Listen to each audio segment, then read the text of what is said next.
Hey guys, in this week's episode we're going to be wiring the fuel pump in the RX7 FD.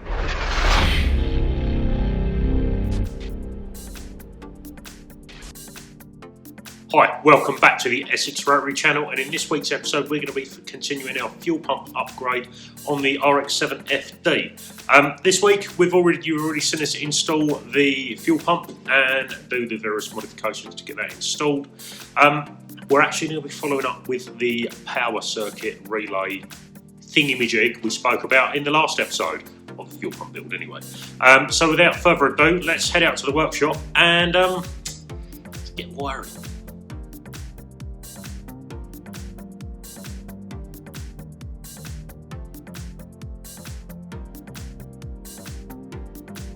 Okay, so it is that time, finally, for us to attack the abomination that is this backup fuel pump power wiring stuff.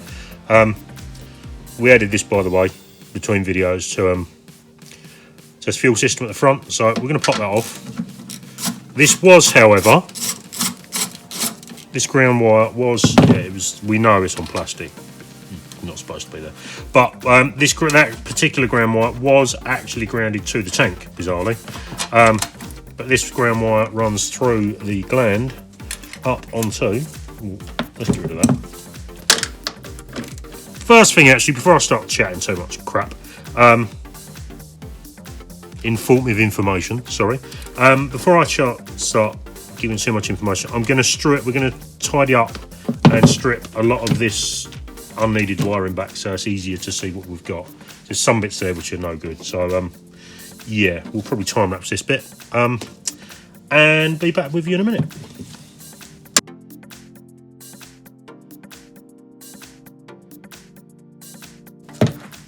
Okay, so that was pretty simple. Right, this has already been isolated and is not being powered. This looks like it was some old wiring for an amplifier, probably from the land of Japan, because it had some Japanese writing on the wiring in the engine bay. These two wires go up directly onto one of the power points on the, basically as close to the battery as it can get. They are both fused. This one we've got a fuse in, this one isn't, but we will isolate this off as well. This was just conveniently installed already, and obviously it's already been repurposed for such purposes. So what we're going to do is we're going to strip this back. I'll go through, basically, this is not a wiring, how to wire a relay video, but we'll go through the basic functions of this, and then what we need to do to fix this little mess. So yeah, let's start with stripping all this back. What we're trying to do here at this point is to not disconnect any of the wiring.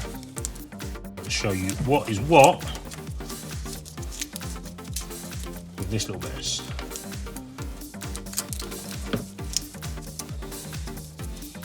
That wiring looks crusty already. So basically the relay, if you don't know what relays are, they are like a switch where it will do heavy duty switching with a light duty signal, so it saves you burning out your little flicky switch. So in the most basic, oh, let's come out of there. Sweet, that was that ground was really well installed. So let's just imagine that was in there. So basically you've got your heavy duty power, which would then be bridged through your relay out this end and down to your fuel pump. Your switched signal, which is the back one here, that runs down into your fuel pump system, and that's normally bridged onto the old power wire for the stock fuel pump. So essentially you're then using your old fuel pump relay system to drive your relay for the new fuel pump. So you've got power in, power out to the pump. Then you've got a ground, which is obviously required for, well, not obvious, but as a ground that's required for the relay, and your switched signal at the bottom. I might get you a diagram actually of the various bits and bobs, which would probably make it a little more simple. But at this stage, all we need to do, because this is a bit of a mess, as we can see, bye-bye engine going lean, we're going to disconnect these various connectors.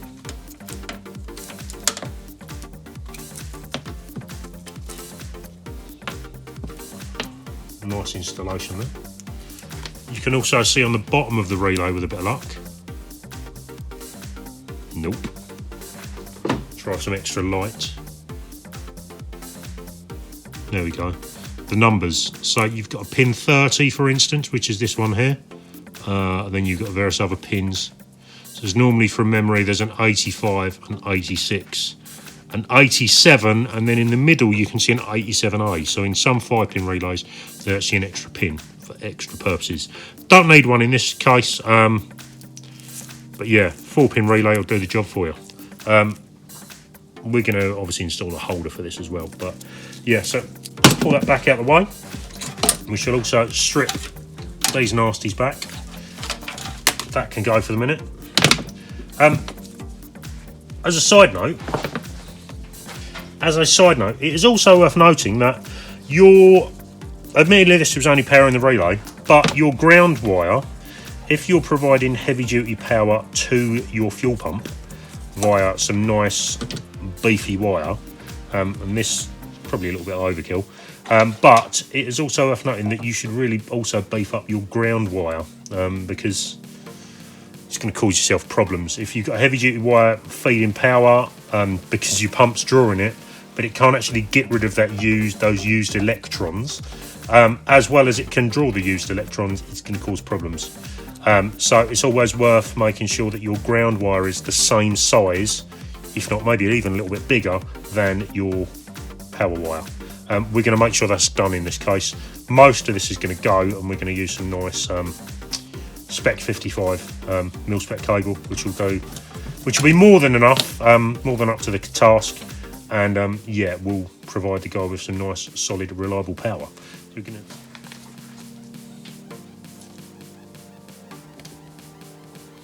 nice. I can't believe that was all blurred.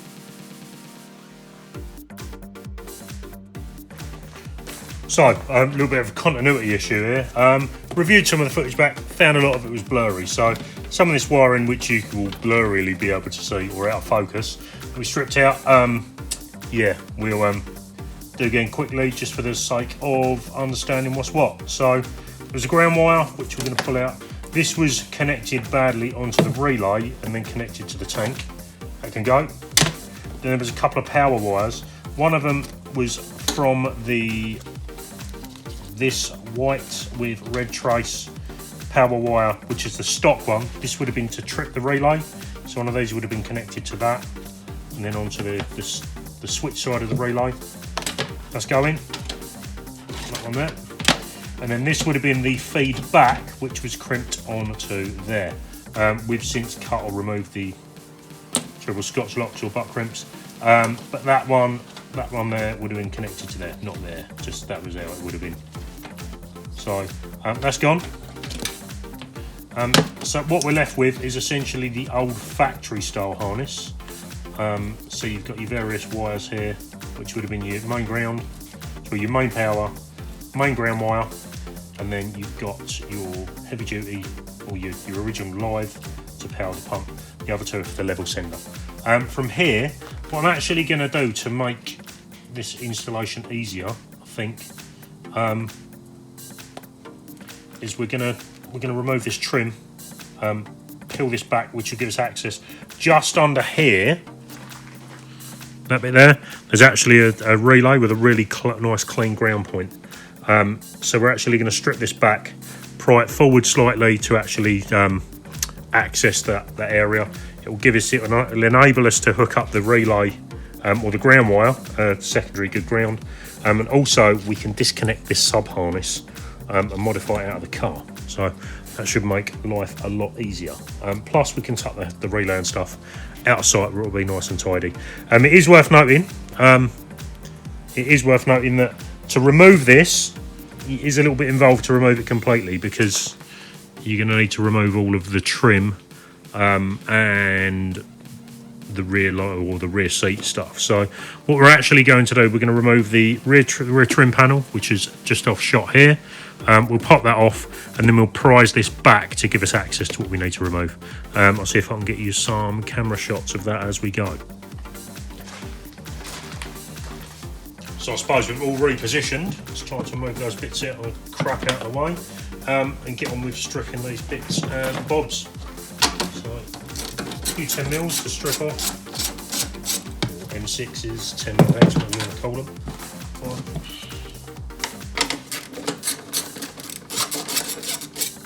So, okay, we're then going to slowly pry up this boot seal. Careful not to damage it. These are not cheap to replace. So just lift that to one side. If you've got a rear window washer, remove the cap. Then a couple of hands, pry that off. There is normally a couple of retaining clips, which one there, and one of them's left in the chassis. We'll put that back where it belongs once we've finished the job. They just need to pop out, so we'll pop that out and lift it to one side. Okay, with that done, we've got a trim clip here. We'll pop it out from the rear or with a small screwdriver. So a fingernail or a screwdriver under the edge, and you should be able to just pop it up. This up, that'll actually pop out and release the tangs at the back. Okay, with that off, we're going to remove the top to the tool compartment to one side, remove the upper tray, assuming you've got this rare stuff.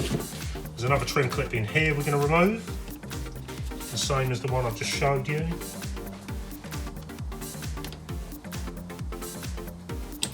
That's out. Okay, with those out, we're going to lift these tabs up carefully, not to break them, up and over these pegs. And then this needs to come out. This I've already pre-removed. There's a couple of clips in the sides which will actually enable you to actually pop that out. Once that's gone, you can then slowly prise this off of its fixings. Just tease it out a little to give us access to what we want. Okay, I'm going to reposition the camera again and show you what we're talking about, because it's quite tight down there. Okay, we are going freestyle for this little bit, so to give you a little bit of context, prise back, excuse the light.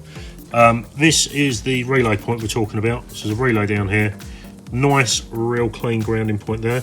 I might use one that's actually further back in the bay down here though. But there's a nice clean grounding point there, and then if I angle the camera, that connector there I'm just illuminating. That connector there is actually where the sub harness for the fuel pump system plugs in. So we're going to disconnect that, and then we can do all the wiring, probably not in the boot. Once it's all modified, we can plug it in and tidy everything up.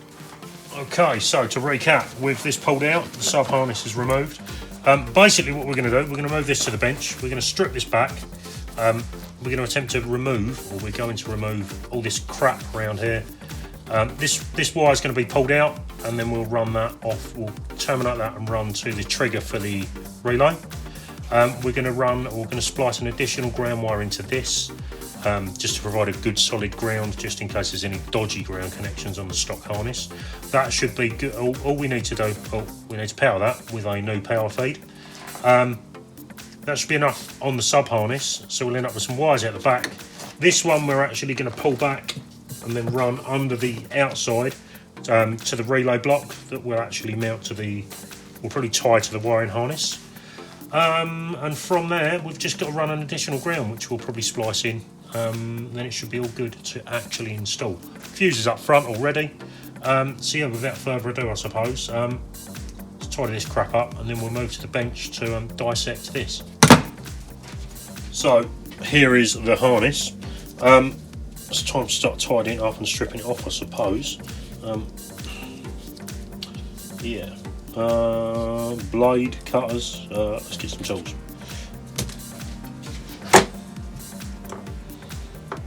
These are actually, I don't know if we've seen this before on the channel or not before, these are actually a really good tool I've come across. I can't remember what channel it was now, give me a heads up. Not necessarily the Snap-on brand, but they're essentially just a seam stripper. These obviously snap on down with a handle, but yeah, seam strippers are great for actually opening up wiring harnesses as long as you're careful. Oh, humble mechanic, by the way.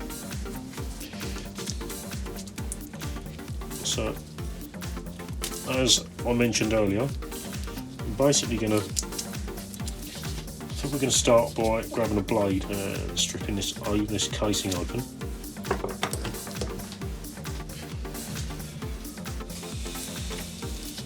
So much tape on this from the factory. Through here, if you feel it, you'll actually feel there's a seam. There we go, this side we're looking. We can open that seam up slightly. And then get the seam stripper in it. Once we've done everything, we can then reinstall it back into the harness, or back into the casing. What this casing actually does is protects this sub-harness from any damage it may sustain on the boat floor. Yeah, that's some stiff plastic. Right, with that done, I'm going to tidy this tat up. Okay, you can see in the harness we've got the main red, so we want to extract this one. So the main power, which is white with a red trace, which is this white here.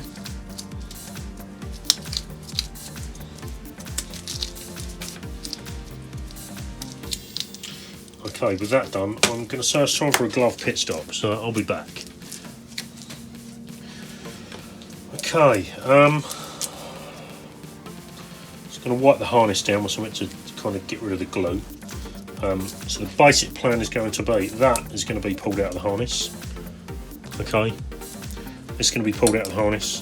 We've then got the main ground, which we're going to splice. We're on a separate ground running along with this harness as well. And with this junction, we'll just cover that because that joint should be fine for what we need. With that, we're then going to run an additional live splice into this, the OEM power feed. That gives us that bit done, and then we've just got the relay side of stuff to do. So let's get those bits of cable and splices carried out, and yeah, we'll join you back in a moment. You can join me back in a moment even. Okay, we're going to run a little bit of dual heat shrink over this area here to protect it. That's the first thing.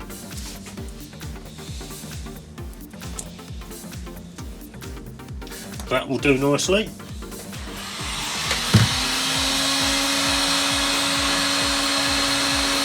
Excuse the flickery lights.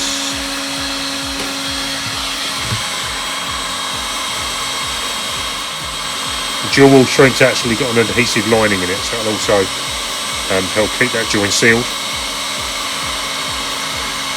Should do the job. So off to one side paper. Right, next we're going to run a splice in here, so far in.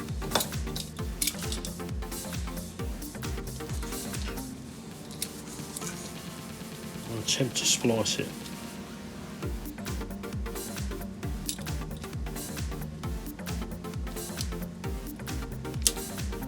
What we're going to do is crimp, so I'm actually going to splice it in two areas and take a blade, carefully just cut the surface away.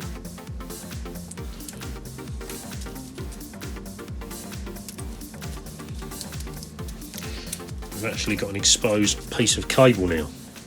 So with that, I'm going to grab some, where is this paper coming from? It's obviously not sticky.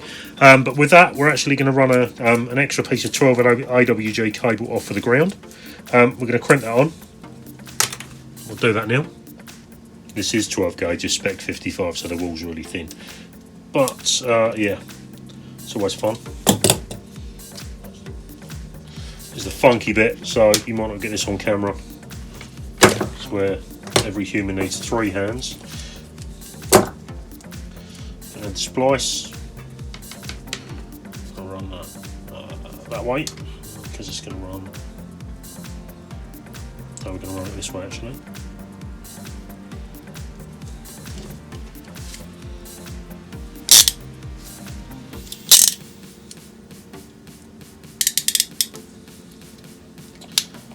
Remove my glove.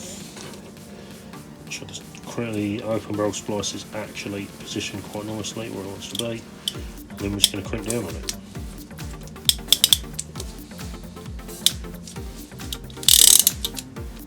That is going nowhere. So we're going to put some tape around that This is going to give us our ground, which will actually provide heavy duty ground to the or good quality ground to the fuel pump.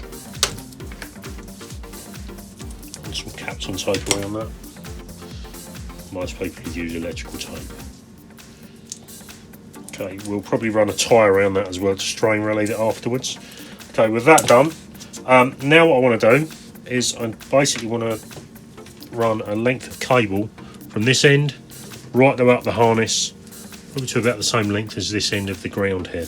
This should give us sufficient length to make sure that we've got the right amount of cable to power it.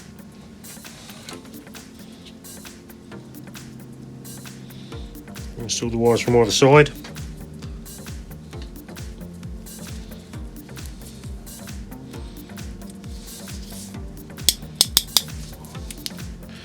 As before, so about a crappy camera work. Squeeze down and do the other sections of the crimp, the open barrel splice.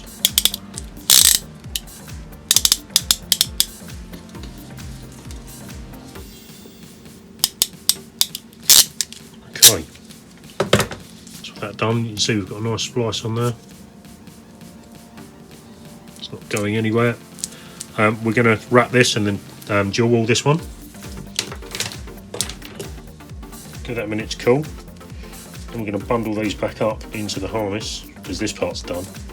So we're just going to tidy the harness up, wrapped it in some loom, some non-adhesive loom tape.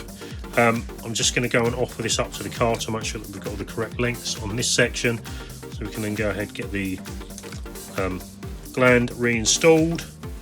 These bits then cut and measured. Yeah. Why do I keep getting off shot? Yeah, we'll get back with this in a minute. Okay, so there's the first section of the harness tidied up. Next, we're just going to be putting an inline relay holder into this section here, which I'll get on with now. And yeah, we should be good to install it in not long. Okay, so it's just a standard sort of inline. It's a 4 or 5 pin relay holder. We're going to be using it for 4, obviously, for the fuel pump. What does it do with Mr. Relay? I don't know. We'll find it. There we go. Mr. Relay will plug in the top. The wires will come out the bottom, then we can actually tie that down against the harness under there, which will keep it tidied away. We'll probably tie this section and enable the relay to actually be removed if it needs to be replaced. Hopefully not, because if it goes, bad news. Right, so let's get these chopped down, sorted, ready to install the relay.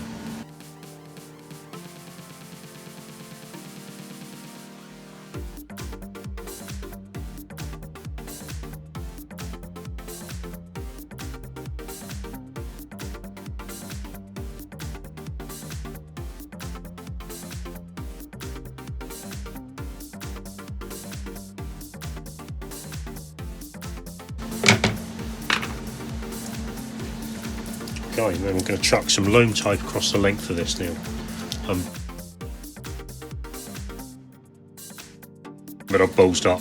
I need to remove this one, and I need to add an additional grounding wire to this so we can actually ground the relay and the fuel pump out. So, sorry.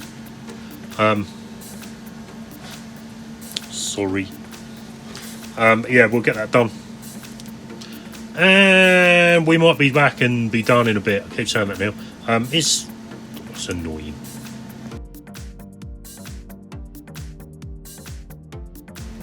Okay, so to finish up, we've bundled the 3 wires that we've actually got access to into the relay block. You can see this is one of the inline ones. The last power wire, which we're going to feed under the panel, we showed you in the back, is going to go into this location here, which is pin 30 on the relay. Nice solid crimp for the ground terminal. It's going to run a little bit of dual wall heat shrink over to firstly cover that, and it'll strain relief the wire. Once that's done, we've just got to hook the last one in, plug it in, put it all back together. Should be good to go. Okay, Steve, you know who you are. So now your harness is pretty much, or this particular harness, pretty much good to be reinstalled. We just need to hook the ground up, tie this up after we've installed the last terminal onto the relay, plug it all in, give it a test. If it's all good, we'll then reassemble the car. Okay, so I've just cut the old ring terminal off of it, or spade connector, whatever you want to call it, off of this. I'm just going to strip this cable back. I'm guessing it's 10 gauge.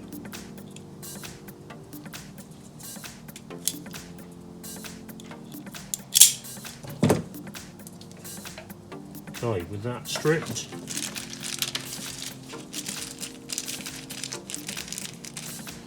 the last of our spade connectors can go in place.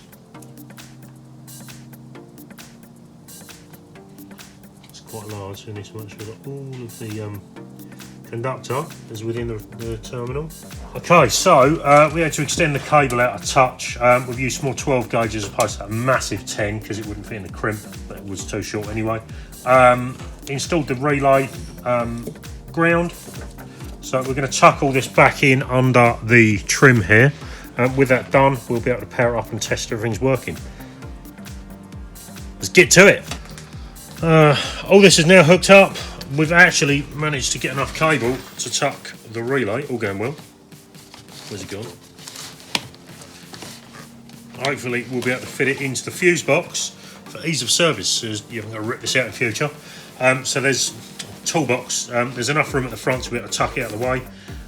So yeah, we're going to go and power the ignition up, and from there we'll test, make sure we're getting fuel pressure. With that all done, we should be a happy bunny.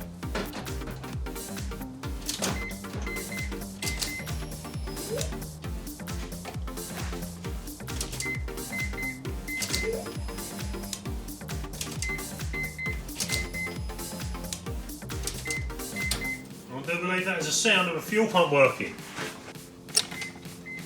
Once more. Yeah! Fuel pump done. Well, it's kind of done. We've got to tidy all this crap up now, so yeah. Firstly, let's disconnect the battery. Disconnect the wiring. Okay, so that's all done. Start to put this wire all back together. Carefully locate these back in the pegs. We'll still access the pump relay if we need to from the toolbox compartment, which is great.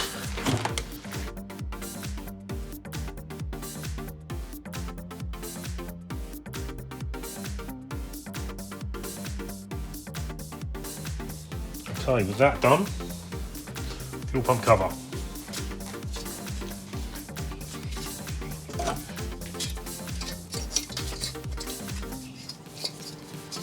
Probably easier to do it this way. Let's get mine plugged in first. That one. Don't forget the deadly squiddly ground. I'm going to pull the gland through into place. There we go. Screws. Need screws rather. The last piece is trim. Start with the screws.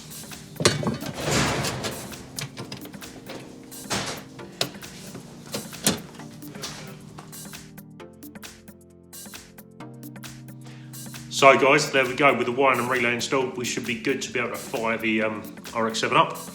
We should have nice, reliable power to the Aeromotive 340 fuel pump now. This is obviously a common problem with the age of the cars, and it's generally a must if you're going to be upgrading a fuel pump, especially for an intake one. Obviously, if it's an external pump, you're going to need an extra power source anyway, but you can use the same principle, I suppose. Or you can use the same principle in either case. So thanks for watching, guys. If you need a pump, upgrade harness, we'll probably add them to the website. But if you need any parts for your FD, RX7, FC, FB, whatever, rotary build, for instance, you can find those available at essexrotarystore.com. Our main website's essexrotary.co.uk. You'll find us on social media, which is Facebook. You'll find us you'll find us at Essex Rotary Specialists, and Instagram and Twitter is at Essex Rotary. So with that said, guys, thank you very much for watching. Sticking around for the FD fuel system build, and we've actually got one more video coming up for you, which is a fuel injector replacement on the same car. So stay tuned for that, and we'll see you soon.